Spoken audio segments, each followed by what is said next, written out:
Everyone, this is KJ Vlogs, a Filipino actor based in Saudi Arabia, and welcome back to my channel. Agad-agad gawa natin ito reaction video.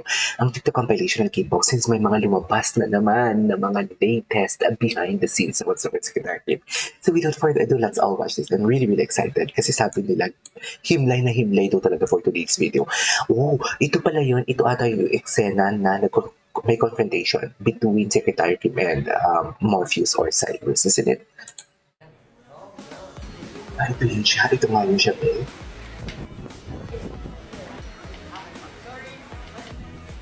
Tingnan mo kahit behind the scene lang talaga sila. Tingnan mo naman yung tawanan talaga nila, no? Parang they don't even care. Alam mo, sa sobrang dilulu ko na talaga.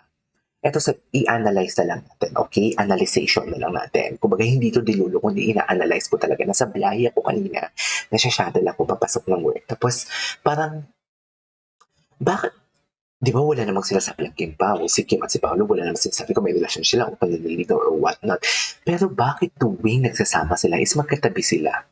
Yung private na mga party na pinupuntahan nila or mga, alam mo yung mga okasyon na pinupuntahan nila, kahit hindi guesting ha, sa guesting kasi understandable yun kasi nga love team sila, di ba? So nagpo-promote sila. Pero bakit for example doon ko sa birthday ko no, ni Miss Garlic, di ba? Bakit magkatabi sila? Tapos may mga hindi related sa What's Wrong with Secretary Kim or Linlang na mga okasyon nila. Magkatabi sila palagi. Bakit sila pinagtatabi palagi na magkaibigan nila sa isang people? Di ba? Parang doon palang mapapaisip ka na there is something talaga kung bakit sila magkatabi. Pero ayoko na lang i-chika kung anong something na i-chika. Chika lang.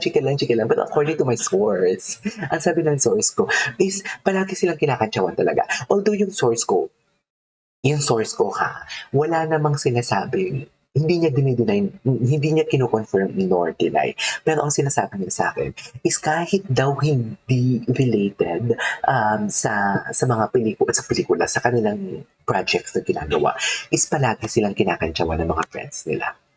Kaya palagi silang magkatabi. Yun yung chika ha. Hindi niya kino-confirm nor deny kung may relasyon man or whatnot. Anyways, ayan o, di ba putang ina pa yan? May play button kasi. Makikita mo pa lang talaga dito na parang ang sweet-sweet talaga nila. Di ba, isipin nyo ha, ito behind the scene to. May mga taong nakapaligid sa kanila. So what more kung konti lang sila? Kung konti lang sila, yung hindi behind the scene, yung for example sa birthday ko no, ni Miss Garlic na January 8 naman ang birthday ni Miss Garlic. Di ba? Grabe naman na celebration yung from January 8 to April. Kim yung totoo. Anyways, isipin na lang natin na parang bakit something like behind the scene, alam nila na marami kung wala silang relasyon ha. Kung wala silang hindi relasyon, something na lang, kung hindi special sila sa isa't isa. Bakit parang ang galawan nila is parang special sila sa isa't isa kahit maraming tao. So ano na lang kaya kung konti lang kung yung mga close friends lang nila yung kasama nila. Ano kaya yung treatment nila sa isa't isa? Diba? Aside sa magkatabi sila palagi. Magkatabi sila palagi sa table. Diba? Diba? Dear. Alam mo, naging lalaki din ako minsan. Kahit bakla ako, naging lalaki ako at hindi ko pinapagalaw sa babae yung buhok. Kahit sa lalaki man, hindi ko pinapagalaw. Pero once ang lalaki nagpagalaw ng buhok sa isang babae, sinasabi ko sa inyo, nanggigigil ako. Sinasabi ko talaga sa inyo, kayo na bahalang sumagot sa tanong ko. Di ba? Anyways, sino to? Sino yun? Sino si Paolo ba yun? Ay, si Paolo ba yun? Si Paolo ba yun? Kaya talaga ni Paolo dito. Yan o. Look at si Kim. Look at this video. Hello. If we go through it again, my friend, I love it. my work, and my secretary. Ay, bakit sila na to? Best friend in the whole wide world, right? My secretary. Ako rin ni Jake, no? Ang galing ni Jake. Stay away from my best friend. Brandon, I'll stay away from this. May secretary na po, okay na? Mahirap magbago kung di ka bibigyan ng Ang galing ni Jake. sarili mo. Ang sarili mo. Talaga. The emphasis. The emphasis talaga, no? Pita din. Si Kim, oh. Si Kim, oh. Tingnan niyo naman si Kim. Very Juliana. Very Juliana dyan si Kim. Isa si Kim. Ang sexy ni Kim. Nasa-stutter. Bakit nasa-stutter ang Kim show namin for today's video? Bakit nasa-stutter? Ayun si Pao. Naglalaro si Pao. Ay. Ay, oo. Ay, sinicheck naman pala ni Pao kung nasaktan si Secretary Kim for today's video. Naipit ka ba? Back in their own world again. Palagi na lang talaga silang may sariling mundo. Sa totoo lang.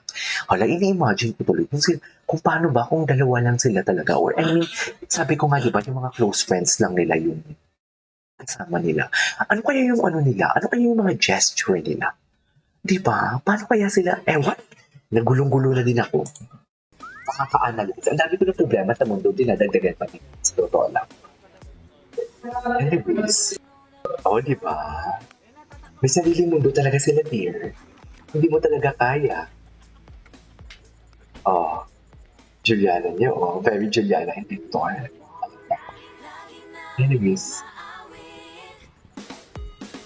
Ay, tapos na. Tapos na, dear. Pero hindi tayo papayag na ganun lang. Ano to? Diba?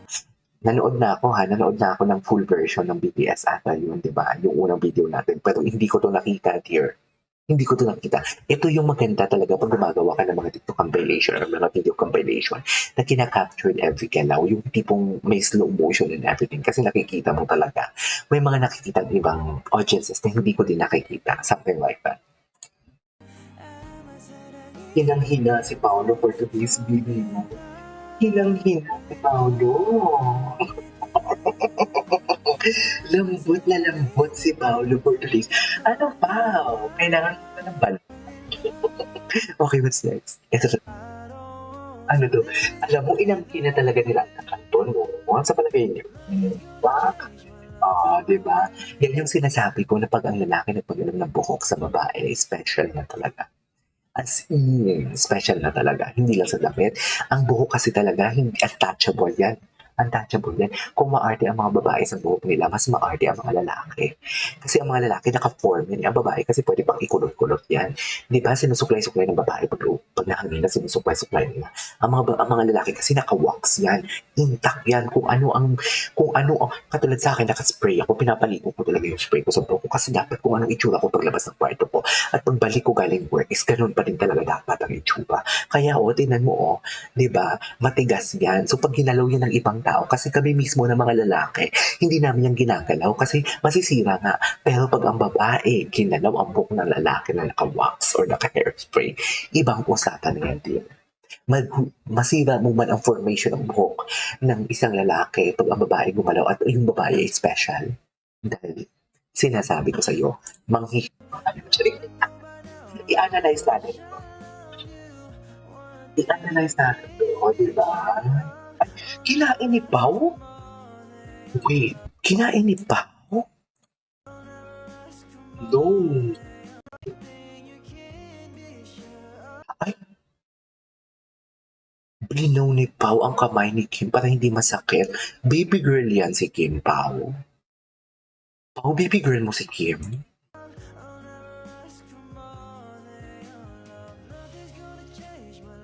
Diba? Diba? Tingnan nyo pag gumalaw si Pao ng buhok niya, ingat na ingat siya. Kasi ganyan kami mga lalaki. Ganyan kami mga lalaki. Hindi talaga namin pinapagalo buhok namin once na ayos na. Charis. Hindi mo kaya. Inangkin na talaga nila to. Diba? Alright, there you go guys. That is all for today's video. May part 2 pa tayo kasi ang daming lumabas for today's video. This is KJ Real Vlogs and see you in the next vlog. Bye!